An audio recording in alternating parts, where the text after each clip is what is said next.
জাতির জনক মহাত্মা গান্ধীকে কোন মুসলমান হত্যা করেনি।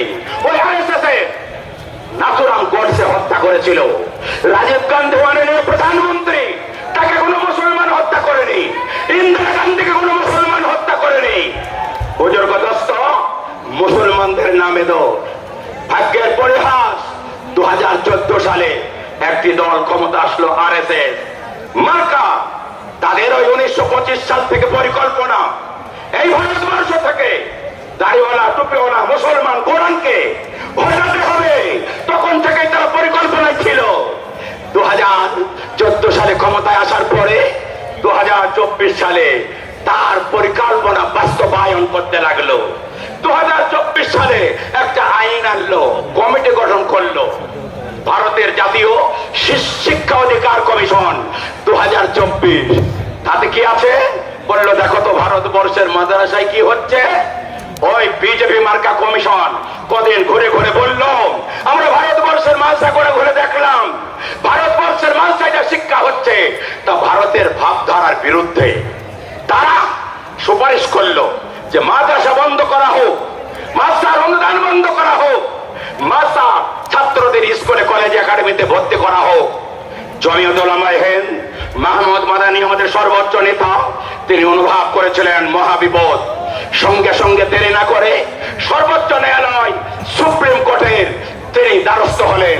3-4 দিনের মধ্যে তদানীন্তনকালীন প্রধান বিচারপতি চন্দ্রচূড়া বললেন, ভারতবর্ষের 700 বছরের ইতিহাস মাদ্রাসা, ভারতবর্ষের সংবিধানের 14 নম্বর ধারা, 26 নম্বর ধারা, 30 নম্বর মৌলিক ধারায় অধিকার দেয় ভারতবর্ষ সেকুলার রাষ্ট্র হবে। সেখানে হিন্দু মুসলমান জৈন খ্রিস্টান সবাই সমানভাবে বাস করবে, আর সবাই আপন আপন জায়গায় মাদ্রাসা মসজিদ তৈরি করে ধর্ম ধারণ করবে, তাতে কেউ বাধা দিতে পারবে না। ভারতবর্ষের এই মোদী সরকার যখন এখানে ধাক্কা পেল, ও দেখলো কান টানলে মাথা চলে আসবে, আর একটা আইন নিয়ে আসলে 2024 8ই আগস্ট ভারতবর্ষে একটা সংশোধনে একটা বিল নিয়ে আসলো। সেটা কি? ওয়াকফ সংশোধনী বিল 2024। সেই বিল যখন আনা হলো, সঙ্গে সঙ্গে ভারতের যত সংসদ ছিলেন, সংসদ আপনার উত্তাল হয়ে গেল। আমাদের কল্যাণ বাবু তো শিশিতে হাতই কেটে ফেললেন। এত লড়াই হলো, দেখলো বিপাক, ইন্ডিয়া জোট আমাদের সাথ দিল। অবস্থা করুন, তখন একটা কমিটি তৈরি করলো, জেপিসি কমিটি, জয়েন্ট পার্লামেন্ট কমিটি। এই কমিটিকে বললো ওয়াকফ সম্পত্তির কি করা যায়, আপনারা যা বলবেন তাই হবে। এই কমিটি বললো এটা তো মুসলমানদের সম্পদ, তাহলে মুসলমানদের রায় নেওয়া হোক, মুসলমানদের মতামত নেওয়া হোক। কিউআর কার্ডের মাধ্যমে আপনাদের মতামত নিল, বলল 50 লাখ মুসলমান যদি এই বিলের বিরুদ্ধে যায় তাহলে আমরা পিছু হটবো। আপনাদের কাছে আলেম ওলামা জমিয়ত উলামা গেল, 50 লাখের জায়গায় 5 কোটি 5.5 কোটি মুসলমান মোবাইলের মাধ্যমে মতামত দিল, এই বিল আমরা মানি না। ভারতবর্ষের আপনার সরকার দেখলে তো হবে না। অমিত শাহ বললো আমরা শুনবো না, পাস করবো। গত 2রা এপ্রিল আপনার একদিন হঠাৎ করে জেপিসি তারা বললে বিল পাস করতে হবে, 11টায় পাস হবে সংসদে। আপনার 10টাতে যারা বিরোধী, ওদের পক্ষে ছিল 16 জন, বিরোধী পক্ষে ছিল 10 জন। বিরোধীরা 44টা সুপারিশ দিল, ওরা 23টা দিল। ওই ওদের পক্ষের 23টা সুপারিশ মান্যতা দেওয়া হলো, বিরোধীদের একটাও মান্যতা দেওয়া হলো না। গায়ের জোরে বেশির বল দেখিয়ে আপনার এই বিল পাস করলো সংসদে। 13 ঘন্টা লড়াইয়ের পরে 288 জন ওদের পক্ষে ভোট দিল, বিপক্ষে 232 জন। তারপরে রাজ্যসভায় 128 জন ওদের পক্ষে ভোট দিল, 95টা বিপক্ষে ভোট দিল। মুর্মু, এই যে মুর্মু, আমাদের দ্রৌপদী মুর্মু রাষ্ট্রপতি ও কেন্দ্রের পুতুল সই করে দিয়ে আইনাতে পরিণত হয়ে গেল। তাহলে রাখবেন, এই বিল যদি কাজে পরিণত হয়, ইমানদার মুসলমান চলে নেন, আমরা যদি এই বিল আটকাতে না পারি তাহলে একদিন এমন হবে আমাদের গরস্থানে আমরা মাটি দেব, আমাদের ঈদগাহে মাটি দেব, আমাদের মসজিদে নামাজ পড়তে যাব, ওই কালেক্টরের অনুমতি আনতে যেতে হবে। এটা আপনারা মানবেন? জেনে রাখবেন, আপনাদের কাছে অনুরোধ করব, রক্তের শেষ ফোঁটা আমাদের বডিতে থাকা পর্যন্ত আমরা কখনো এই বিল মানবো না, মানছে না। মনে রাখবেন, এটা ইমানের লড়াই, অস্তিত্বের লড়াই।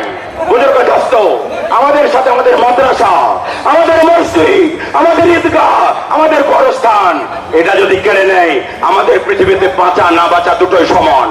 এই জন্য কলকাতার মহাসমাবেশ থেকে আপনাদের কাছে আবেদন করতে চাই, সিদ্দিকুল্লাহ চৌধুরী বাপের বেটা, তিনি এই কাজ সর্বপ্রথম করেছেন।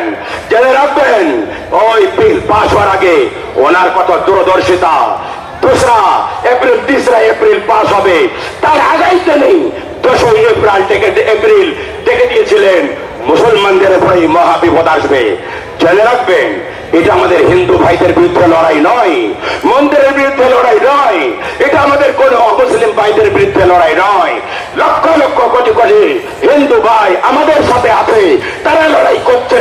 আমরা সাংবিধানিক, আমরা গণতান্ত্রিক পদ্ধতিতে আমাদের শরীরে যত রক্ত থাকবে, আজ কেবল শুরু হলো। এই আমরা পঞ্চায়েত পর্যন্ত, আমরা জেলা বোর্ড পর্যন্ত, আমরা দিল্লি পর্যন্ত কৃষক ভাইরা যেমন আইন প্রত্যাহার করাতে বাধ্য করেছে, আমরা শেষ পর্যন্ত এই আইন প্রত্যাহার করিয়ে তবে থাকবো। বুজুর্গ দোস্ত, আজ আমাদের ইমানের লড়াই। তাই আপনাদের কাছে অনুরোধ করব, সময় কম, অনেক বক্তা আছে, আমি সারমর্ম তুলে ধরলাম।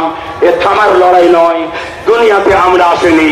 আল্লাহুম্মা লা আইশা ইল্লা আইশাল আখিরা, আমাদের সুখ তো আসল সুখ আখিরাত, আখিরাত নষ্ট করে দেবে আর আমরা বসে বসে দেখবো।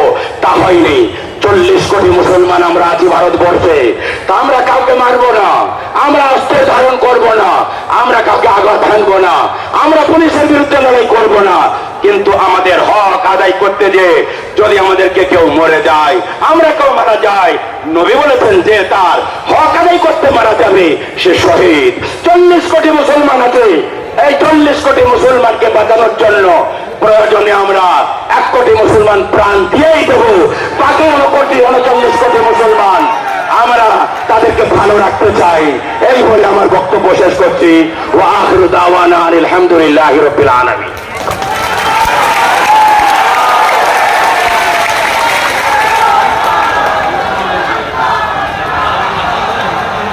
मौलाना बद्र आलम साहेब